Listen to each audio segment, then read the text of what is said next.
ukulélé Tahiti. Alors aujourd'hui, je vais vous faire une chanson. Ite Hiro. C'est un hula en 4 temps. Alors amusez-vous bien et le ukulélé.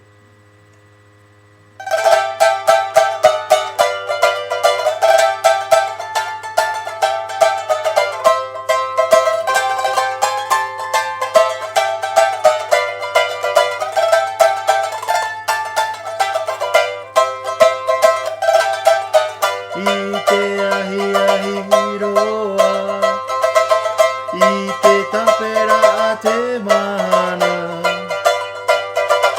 ite a toru, mare bare bane ie, mana ona o turaba, yao e ta uihere.